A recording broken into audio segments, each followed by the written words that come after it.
As we enter into the Christmas season, I think it is a good time to talk about stories, to describe sort of pastorally where we are, where the Senate is. So I have a story today I'd like to tell you about how the Senate works or doesn't work. And so it came to pass that the filibuster was dismembered, dishonored, and indefinitely detained. With the end of the filibuster came the end of any semblance of comity and compromise on Capitol Hill. The party that never cared much for the rule of law broke the rules of the Senate to change the rules. Senate rules for nearly 2 centuries allowed the filibuster. The filibuster was simply a requirement that 60% of senators must approve nominations and legislation. This supermajority requirement actually fostered more centrist solutions and compromises. In order to change the rules, though, and kill the filibuster, it required a 2/3 majority to change the rules. However, the party that doesn't and hasn't concerned themselves with the rule of law simply broke the rules. When the chair said that's against the rules, they said, we don't care if it's against the rules. The rules are whatever we say the rules are. The best way to put this in perspective, you're watching a tennis match. The ball is clearly a foot out of bounds. The umpire says out of bounds. Instead of going by the rules, you have everyone vote. So the audience at Wimbledon votes that it was in bounds when it was really out of bounds. That's what we have here. We have no more rules. And we have no more comity.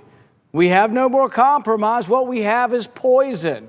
Poison that's been given to us by people who have no concern for the rules. Historically, this has always required 2/3 of Congress to change the rules, 2/3 of the Senate. But for the first time, we break the rules to change the rules. So in the parliamentarian rules to Senate Democrats, that you're breaking the rules, they say, no, it really wasn't out of bounds, it was in bounds. Or we don't care that it was out of bounds, we don't care what the rules say, we went our way. We're impatient.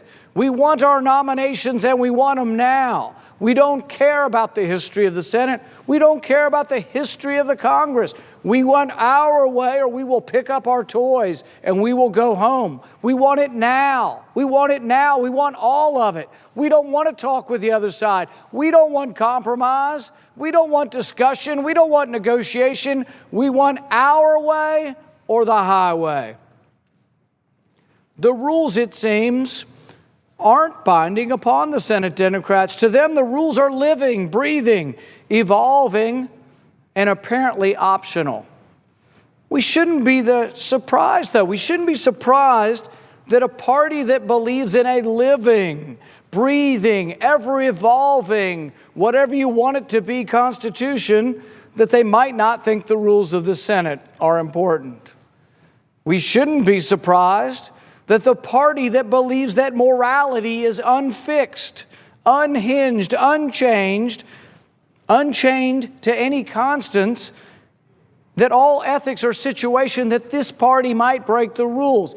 We shouldn't be surprised. Is anyone really surprised that a party with no apparent concern for the burden of debt that they are placing on every American family, that such a party would break the rules to get their way? We are told that they are upset, that the Senate just takes too long.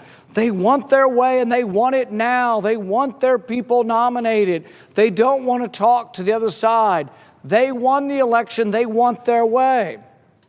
So now they've bullied and brayed and they've won the day. The iron-fisted rule of the rule breakers has now begun. There will be no return. Are they going to return to the rules halfway, partway? No, I predict they will only go further. If they don't get their way, they don't get it quick enough, I predict they'll break the rules further. What passed for gridlock before this will pale in comparison to the poison that seeps from the hands of those who are careless and reckless with the law. Where the filibuster once created conversation, the iron-fisted rule of the rule breakers will stifle it. For you see, contrary to popular belief, the filibuster actually fostered compromise, dialogue, and often results. In exchange for the release of nominations, in exchange for the cooperation of the minority party with the majority party, often there was votes on legislation that not everybody wanted. There was discussion, there were amendments, there was dialogue, because we were forced to talk to each other because one side couldn't always get what they wanted.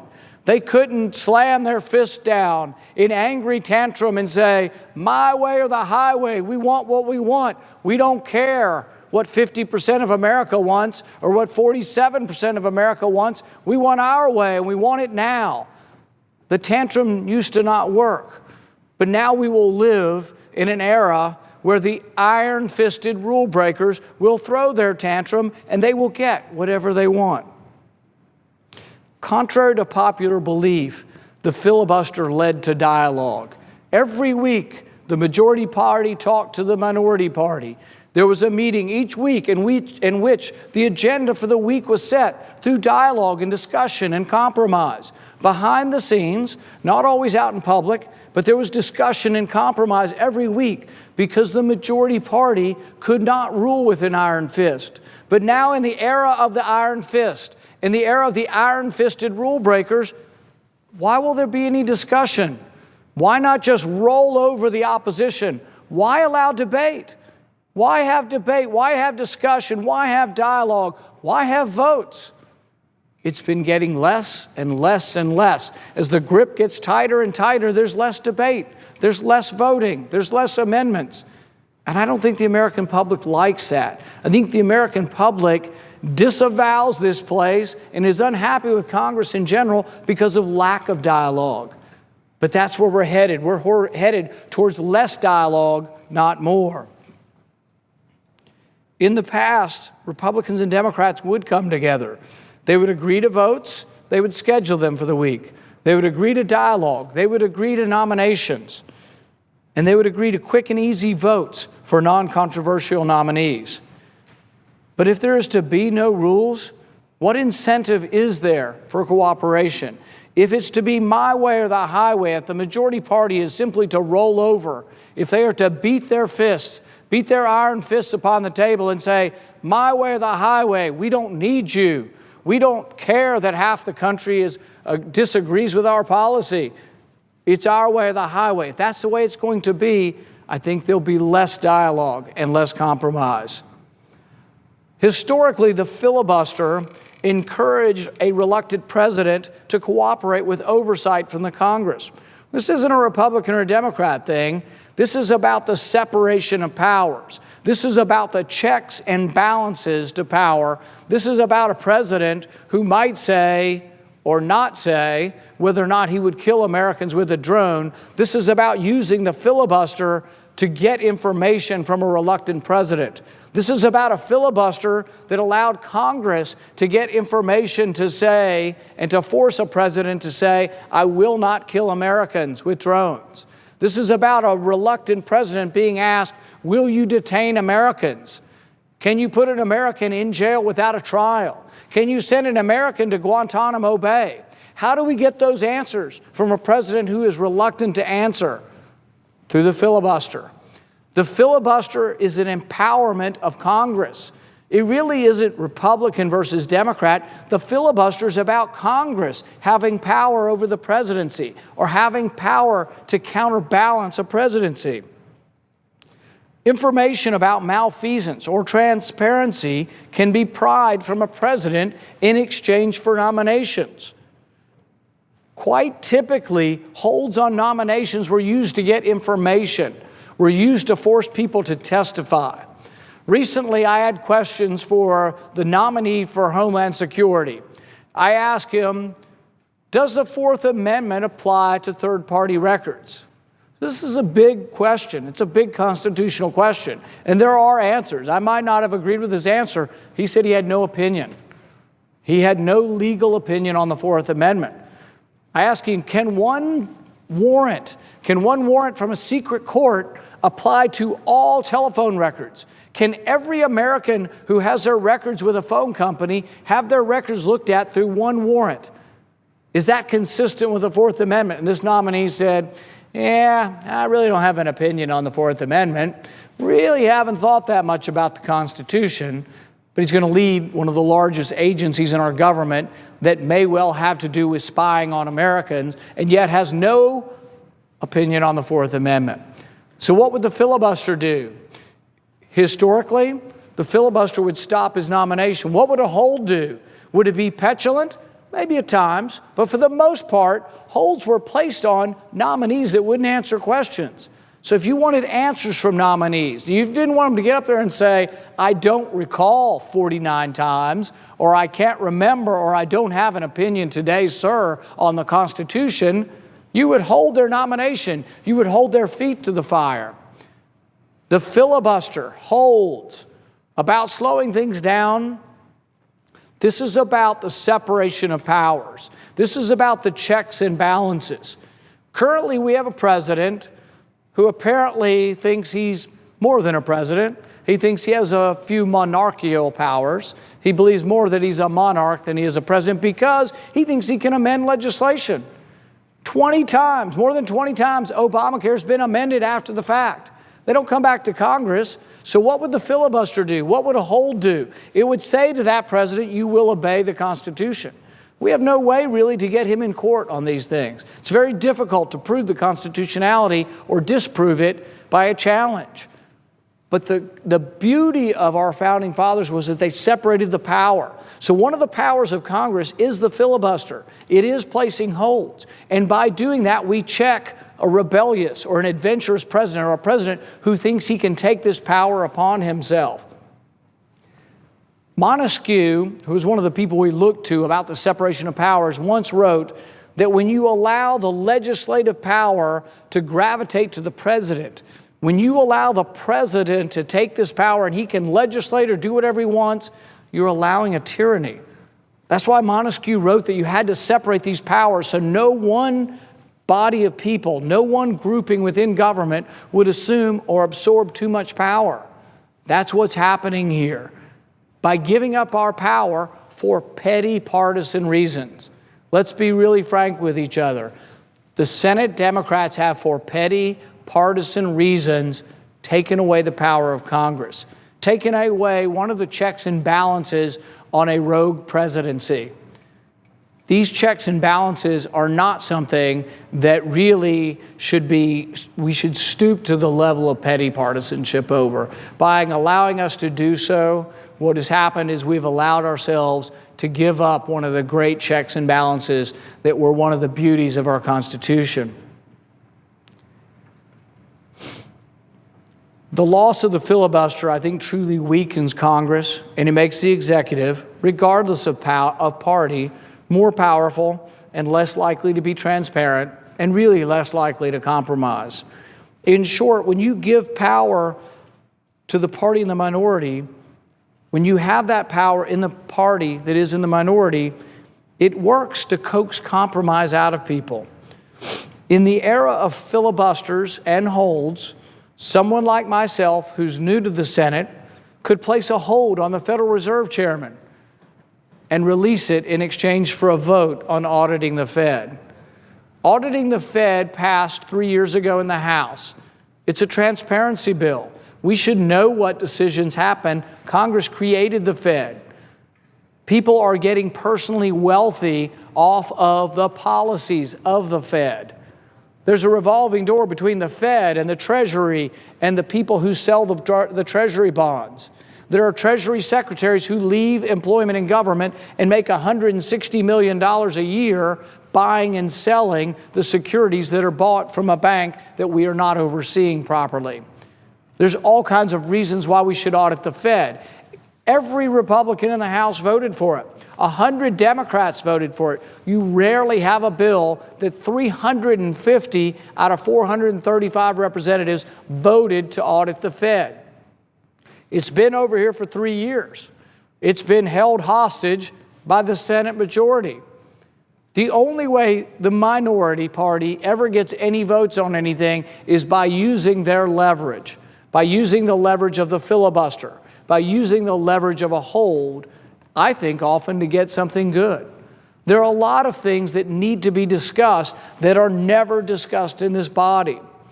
Whether or not your phone calls, the records of your phone calls, the records of your email should be looked at by your government without a warrant, without an individualized warrant, is something that should have a debate here. We are, in the next week, supposed to go back on the defense authorization bill.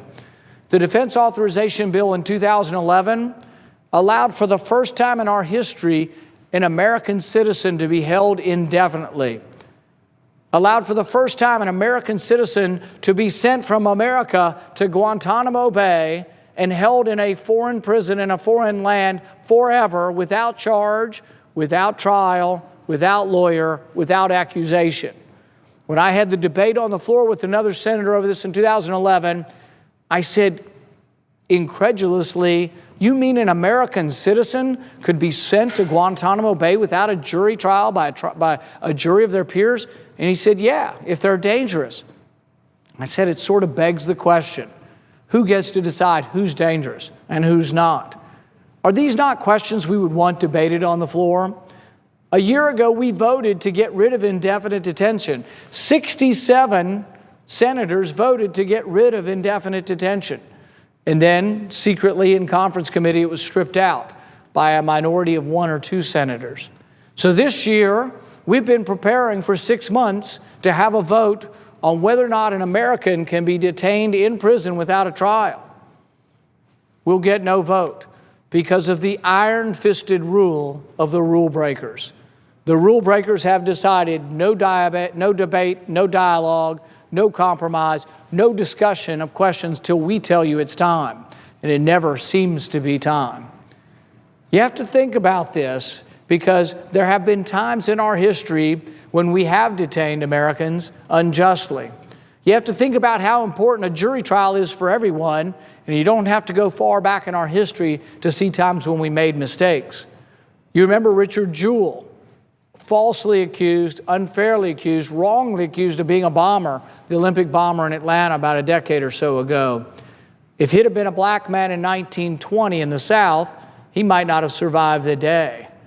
Fortunately, he lived in an era when we believed in a trial by jury, when we believed that no one should be detained without a trial by a jury. No one should be convicted and kept in prison without a trial. For goodness sakes, can there be anything more American than that? And yet the law of the land says that that's no longer true.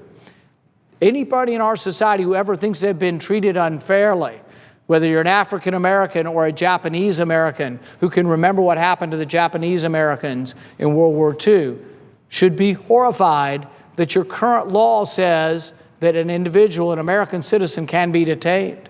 Now, the president says, "I'm a good man and I'll never use it." He signs into law the authority for all presidents for all time to indefinitely detain American citizens without a trial, and yet he says, "Hey, I'm not going to do it." That's not a lot of comfort to those of us who believe in the law. I believe that the appropriateness or the ability for us to get to dialogue and discussion is important, that the American people want it, and the filibuster actually aided that. I think it forced us to have discussion. Without the discussion, without the filibuster, I don't think there'll be discussion. I don't think compromise will occur. It was infrequent before. I don't think it's going to occur without the threat of filibuster. The Senate will now be run with an iron fist, a fist clenched so tightly, a power wound so closely that dissent will no longer be heard. Debate will be stifled, and amendments to legislation will become non-existent. They're already rare. Washington described the Senate as the saucer that cools the tea that boils over from the cup of the House of Representatives. The Senate was that saucer that cooled the tea, deliberated, gave review, and time for calmer minds to prevail. The Senate was one of those items that our founders established to separate our republic from the whims of an unrestrained majority, from the headlong dash of an unrestrained mobocracy. I think the public will be burned more often as the Senate becomes less saucer and more boiling cauldron. The loss of the filibuster will lead to more enmity and less compromise. The death of the filibuster is the death of negotiation. Why negotiate if you don't have to? Through brute force and a disregard for the rule of law, Senate Democrats have found temporary victory, but at what cost? We will now become the other House of Representatives. Will debate and amendments become a thing of the past? Will an iron fist smash the saucer that once cooled the tea? Make no mistake about it, the death of the filibuster is the death of dialogue. All power taken from the minority power, all power that is taken from the minority party is a leverage that is taken from possible compromise. One day, I believe those who have seen fit to break the rules, to change the rules, will regret their actions. The question is, when cooler heads prevail, will there be anybody left with a spirit of compromise? All one has to do to see what happens when there is no debate, when there is no dialogue, when there is no compromise, all one has to do is look at the health care fiasco. It was passed without any discussion with Republicans, no input, zero input from Republicans. Why? Because at the time, even though we still had the filibuster, Senate Democrats were 60 and Republicans were 40. They didn't have to talk to us. When the majority party does not have to talk to the minority party, they won't. So with Obamacare, with the unaffordable health care plan that he's given us, there was no discussion, no debate. 60 Democrats, 40 Republicans. We got a bill that is completely and entirely their baby. No compromise. Same thing in the House. Passed by brute force by majority Democrats and no Republicans. So what we have now is something that is completely unworkable and doesn't represent the American people.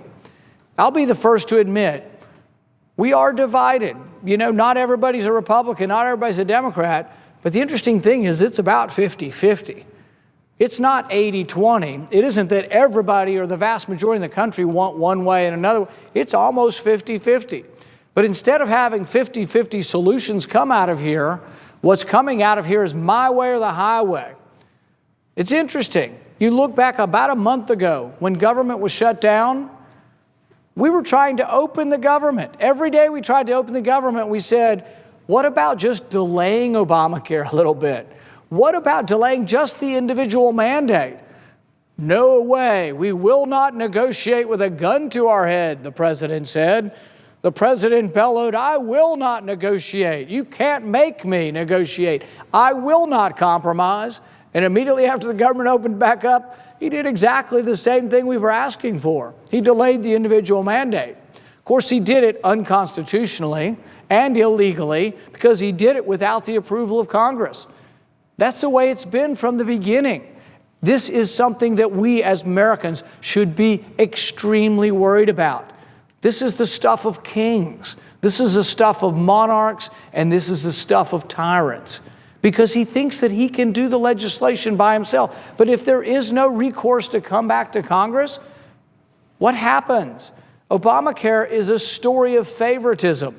It's a story of dispensing favorites to your contributors, your friends. Should we have a government where your campaign contribution buys you a different sort of scrutiny?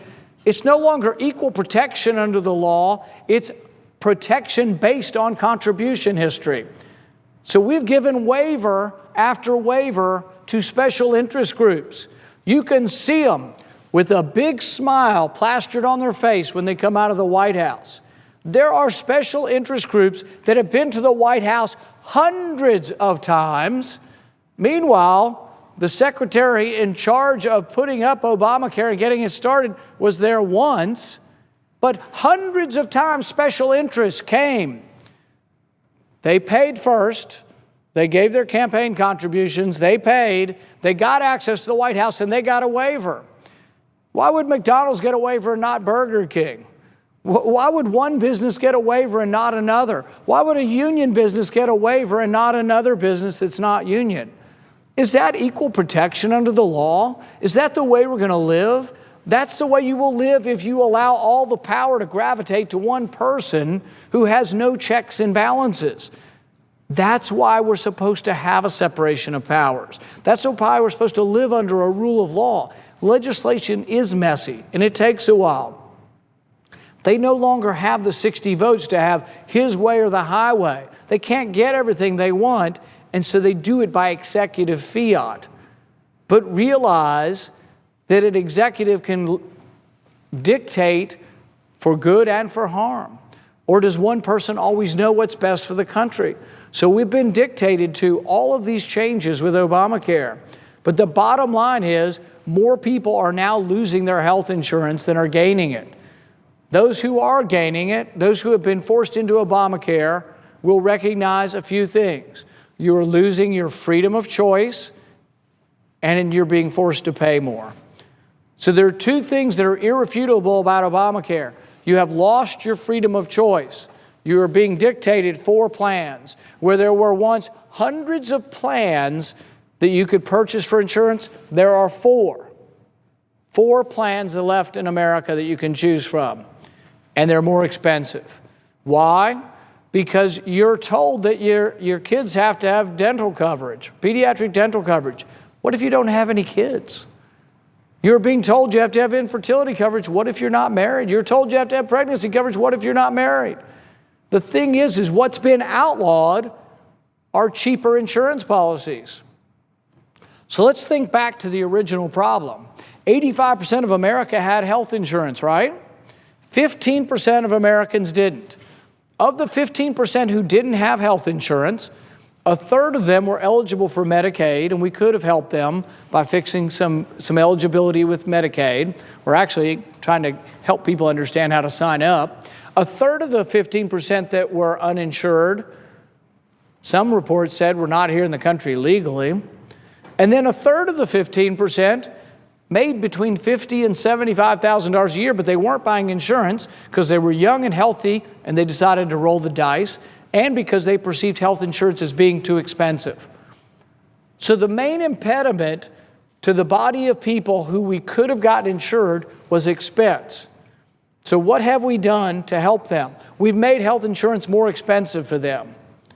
So if you're young and healthy, you should want a high deductible with very few mandates that's very cheap.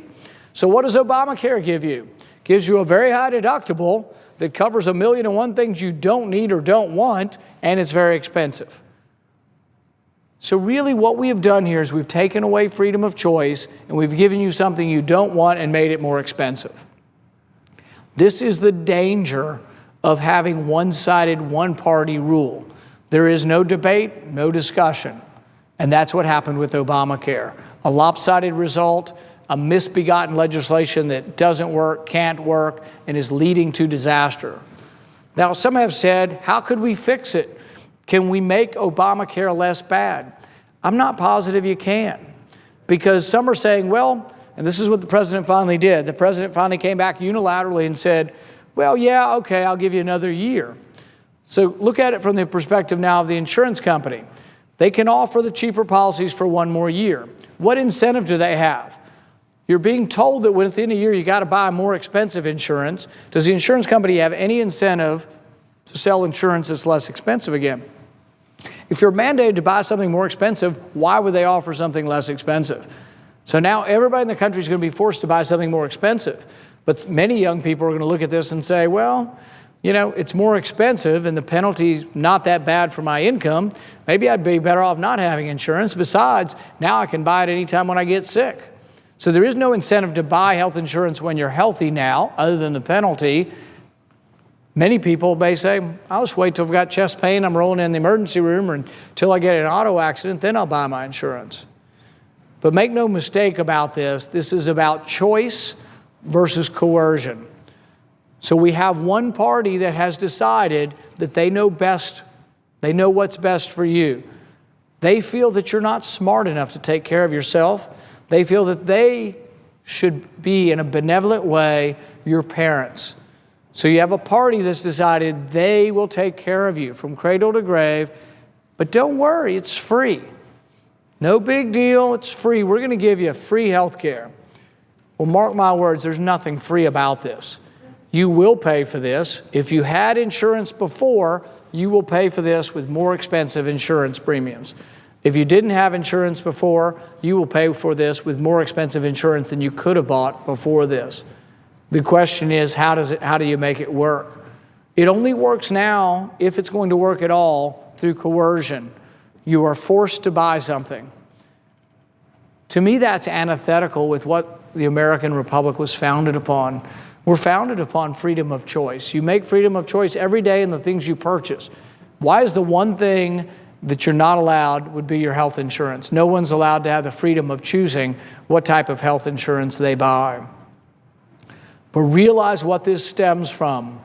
This stems from allowing government to get so completely in one hands that there is no check and balance. So there are checks and balances between the branches of government, and there are checks and balances between the parties. So you've let one party get too strong of a hold in Congress, you will get something that is not the product of compromise, not the product of discussion. But also, if you weaken the body of the Senate, which was intended to slow down legislation, if you weaken that body by taking away the ability to filibuster or to place holds on nominees, once you do that, you're going to get away from compromise. So I think it's important that people know when they look at this and they say, well, that's just obstruction. Republicans, filibusters and holds, that's just obstructing the process. If the process is to run headlong away from the Constitution or to run head over heels over the Bill of Rights, to trample the Bill of Rights, if that's the direction you're heading, you would want things to cool off. You would want that saucer that the Senate was that allowed the tea not to boil over or to boil over to cool off. So the question really we have is, do we want checks and balances? And this is a big question. We've gotten to the point in our history where so much power has gravitated to the president. Not just this president, Republican presidents also. This is not a 4 or an 8-year evolution. This is a 100-year evolution towards a stronger presidency. We've now allowed presidents to go to war without congressional authority. We've allowed them to trample over civil liberties without congressional authority. We now allow regulatory regimes to write so many rules that your elected officials have very little say over what laws you live under. For example, Obamacare we complained about was 2,000 pages. The Democrat leader in the House of Representatives says, oh, don't worry, you can read about it after we pass it. That is a mistake, and that's why we got this, that many people still aren't understanding this piece of legislation. But top it off, you had a 2,000-page legislation that then 20,000 pages of rules were written. Unelected bureaucrats are writing most of the rules. So, for example, when Obamacare passed, believe it or not, I think the original legislation would have let you keep your doctor, period. A regulation written 3 months after the bill was passed changed it and said, you can keep your doctor, but you have to pay more, and it has to obey this rule. And, well, let's just say you can maybe keep your doctor if President Obama likes your doctor. But this was a rule written not by Congress. It wasn't part of the legislation. This is a rule written afterwards. So about 3 months later, as they're writing 20,000 pages of rules, a rule comes up and says, if your insurance ever changes, it's not grandfathered in and you will lose your insurance. It will be canceled. You will be forced to be canceled. So the millions of people who are having their insurance canceled, it's because the president authorized this through his bureaucracy without the permission of the Senate. However, it gets more interesting. Occasionally, when a regulation is passed, we can try to stop it. So 3 months after Obamacare was passed, they passed this regulation that says you will be canceled. Millions of people were being canceled because President Obama and his team wrote this regulation. One Republican senator, Senator Enzi from Wyoming, stood up and said, no, we will vote on this. We will vote on whether or not your policy can be canceled. And so what happened? It came back, and guess what? The regulation that says your policy can be canceled if it ever changes, the regulation that's allowing millions of people to be canceled, every Democrat in the body voted for it, including a few of them who are running headlong away from the president. They can't get away from the president as they can't get away from him fast enough. So they're running headlong away from the president saying, oh, I didn't know that that rule was going to be there. I really thought you could keep your doctor. Bunk. They all knew it. They all voted directly on it. Not only did they vote for Obamacare, 3 months later, they voted for the rule that is allowing millions of people to have their insurance canceled. So these senators who are saying, oh, Mr. President, we might need to fix this, and I have a solution, they all voted for the rule. We had a direct vote in the Senate on the rule that says, if you like your doctor, you can't keep your doctor. So the whole idea that the president said, if you like your doctor, you can keep it, period, which is now found out to be false, we had a chance to fix it. We had a vote in this body. Every Senate Democrat voted to allow your insurance to be canceled. So if you're one of the millions of Americans who've had your insurance canceled, you can thank the Senate Democrats. Every Senate Republican voted to say you shouldn't have your insurance canceled. Every Senate Democrat voted to allow your insurance to be canceled if it ever changes. Ever changes. So while some people have been wondering how many people are going to lose their insurance because of Obamacare, everyone, because insurance changes gradually over time. So within a few years, everybody's insurance policy will change and you will be canceled. Everyone in America will lose their insurance.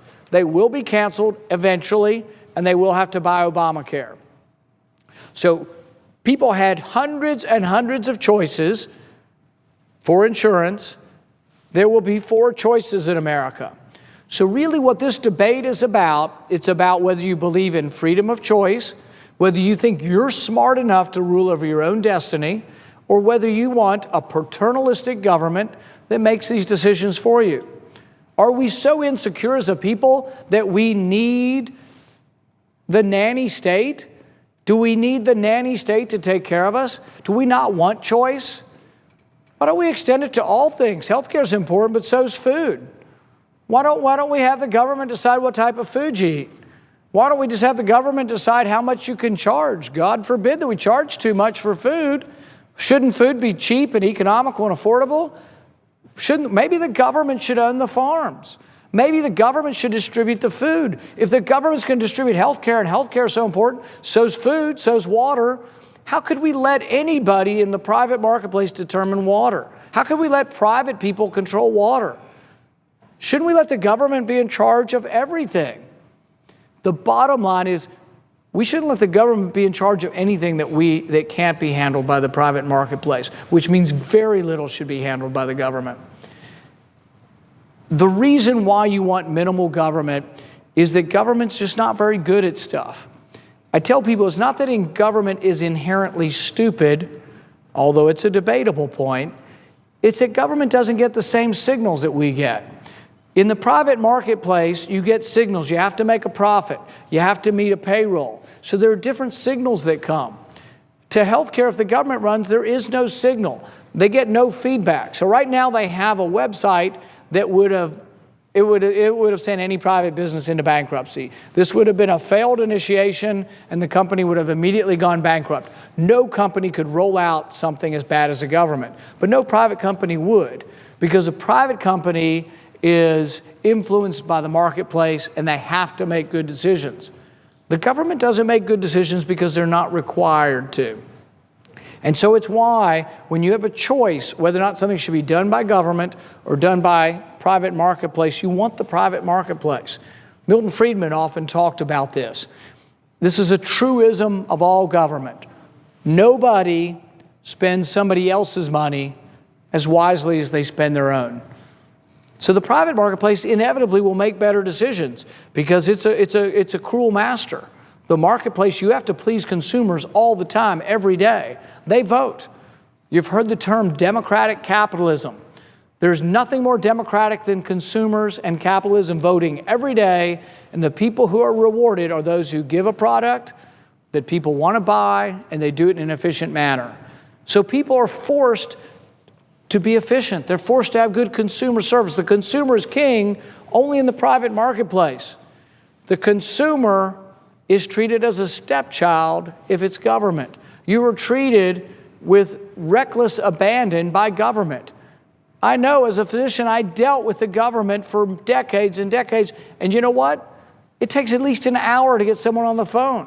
When you get them on the phone, they tell you can only answer 2 questions. If they're not in a good mood, you got to call again. Get on the phone for an hour and wait another hour to talk to another government bureaucrat who may be surly, may have had a bad day, and probably will get a bonus anyway. Think about, if you want government to take over your health care, think about the case of Jonathan Beale. Okay, he worked for the EPA for 11 years. He told his boss that he was a spy and that he worked for the CIA. He took 6 months off at a time for years and years. He always got bonuses for good employment, for good behavior, for good productivity for 11 years. This is what goes on in government because they have would that happen for a week or 2 weeks in a private industry? No way would that happen. Government is so big and vast, they have no idea who all's even working in government. And we're going to turn that over our healthcare system. The bottom line is it won't be efficient. It won't try to save money. It'll try to spend money. And it won't lead to you having lower premiums. It'll lead to having higher premiums. Thomas Paine said that government is a necessary evil. He was right. That sounds kind of harsh, but the thing is we need to have government, but because government's inefficient, we should keep what government does to a minimum. There's certain things we probably can't have private industry do. A national defense, an army, a navy, an air force. Government needs to be in place for that. We've decided with most of our infrastructure to have government involved. We have some private entities involved as well. But do we really want government involved in every one of our affairs? Do we really think government is going to be distributing goods very well? Think of it this way. Think of it, tomorrow we nationalize grocery shopping. We nationalize and you all get insurance and it's going to be subsidized. When you go to Walmart, you'll just pay a $20 copay. Do you think you'll buy less or more there? You'll empty the shelves. The other day you may have heard the food stamp cards quit working and they didn't have any limits. People just loaded up thousands and thousands of dollars worth of stuff, trashed the whole place, carts were everywhere, and then someone turned the cards back on and the limits were there and they had to leave the store. When there are no limits, people will spend without limits. Same goes with health care. So the thing is, when government does it and gives it to you for free, the tendency is to use it. So what we find is that, for example, with Medicaid, a big part of Obamacare is the expansion of Medicaid. I want to help people who can't help themselves. There are a lot of people who are missing both legs and on dialysis and they're $10,000 a month insurance. I think we can find a way to help these people.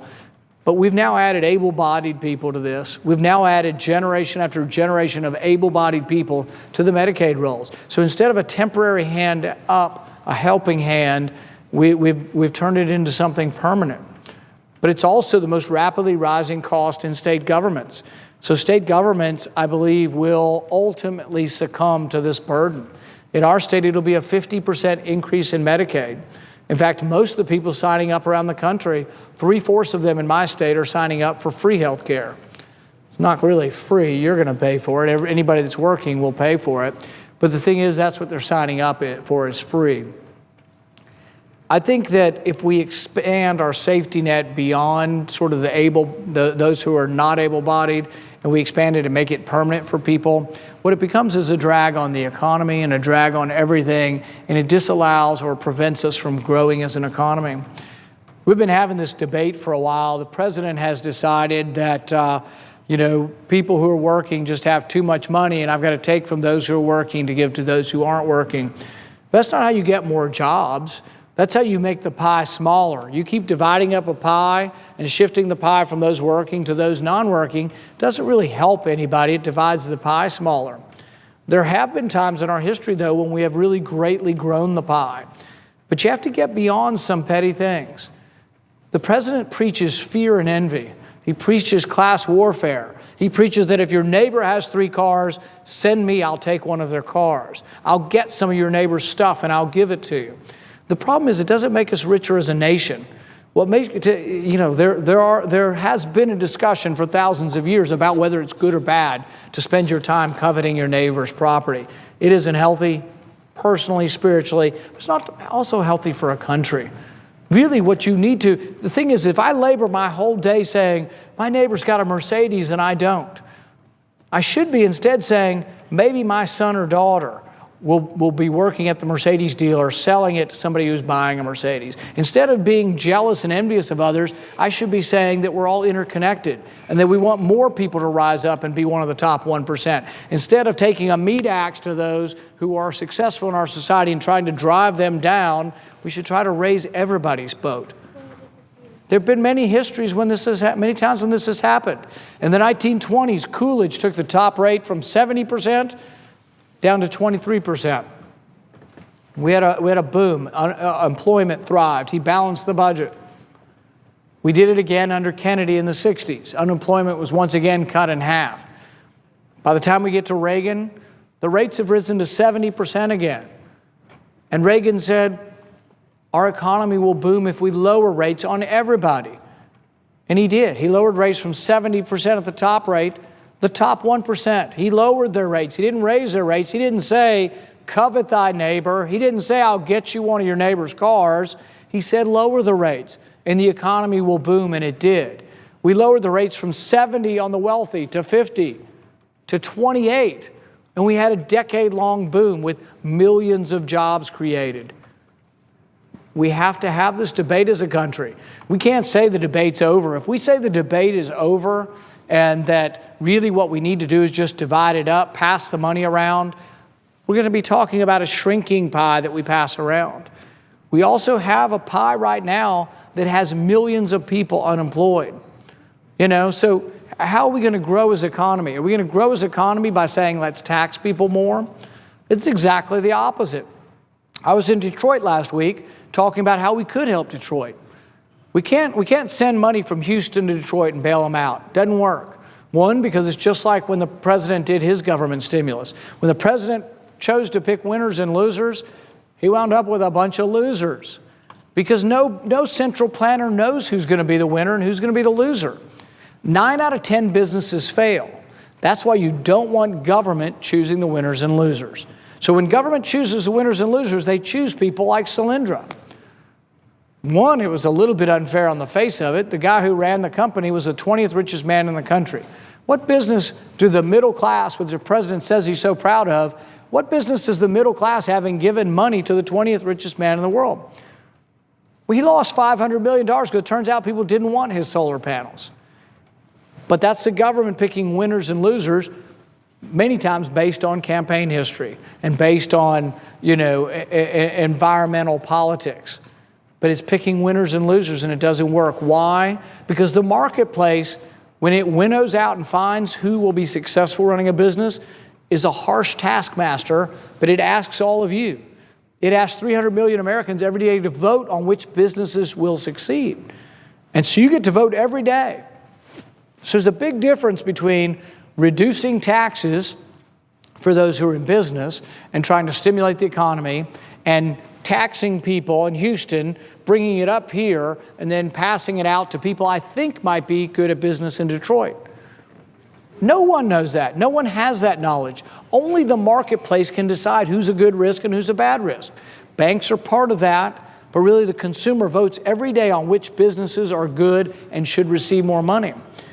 So my plan is basically economic freedom zones. Let's lower the taxes in impoverished areas. Let's don't tax Houston and bring a bunch of money up to Detroit and say, here, you're going to succeed. The same thing will happen to that money that happened to the last 50 years of money. Some of it's stolen, some of it's misappropriated, some of it's given to the wrong people.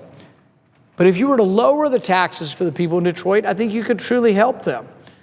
My plan would lower the personal income tax to 5% for everybody in Detroit. It would lower the corporate tax to 5%. You might find people in the suburbs want to move back into Detroit if their income tax is 5%. That's a good thing. They would pay less taxes. So instead of being envious of these people, instead of saying, oh my goodness, they might buy another car, I'll be saying they might buy that car from somebody selling a car in Detroit. The thing is that economic freedom zones, reducing taxes, I think would help to spur the economy. In my state, there are 20 counties in eastern Kentucky that have unemployment 1.5 times the national rate. Now, a large degree of our unemployment is due to the president and his war on coal. He always talks about a balanced solution, but he doesn't really balance his hatred for the coal industry with jobs. He doesn't balance his so-called like for the environment with jobs. When we look at regulations, we should preserve the environment, and we have many federal regulations that I do agree with on the environment. You shouldn't be allowed to dump chemicals in a stream. I agree completely with that. Clean Water Act says cannot discharge pollutants into the navigable waters of the United States. I agree completely. But you know what they've done over the last 30 years? They've taken that common sense regulation, which we can probably all agree to, and they now say that dirt is a pollutant and your backyard's a navigable stream. So we have actually put people in prison for putting clean dirt on dry land. And as a consequence, I think we spend less time protecting the Ohio River and more time meddling with some property owner. We've gone crazy with regulations because they're now written by unelected bureaucrats. They're not written by people you can unelect. They're written by bureaucrats.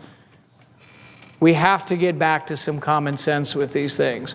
We have to look at how injurious this is. Even things that are well-intended. You think, well, gosh, we have to protect the bald eagle and we have to have endangered species protected. Well, I agree. I've got 2 bald eagles in my backyard. They've come for the 2nd year and they're fascinating. They live on the other side of a pond behind my house, and they're fascinating to see them. But what we've done is protection for the environment and protection for certain species. We've gone nuts with it. In my state, we're protecting the Indiana bat. Well, I had a guy come up to me and he said, the Indiana bat? Well, they came out to my property and they took a survey and they found 1 bat. It was already tagged as a brown bat. The scientists had a big fight. 2 of them said it was an Indiana bat and 1 said it was a brown bat. They took the tag off of it, called it an Indiana bat, but did they tell me I had to do anything to help the bat? No, they just charged me money to cut down trees on my own land. So it really isn't about the bat, it's about money. They charge you $2,400 per acre to chop your own trees down. Another city in my state, Grand Rivers, when it rained, the sewage was flowing into the river, overflowing. They were over capacity. They wanted to have a new sewage plant.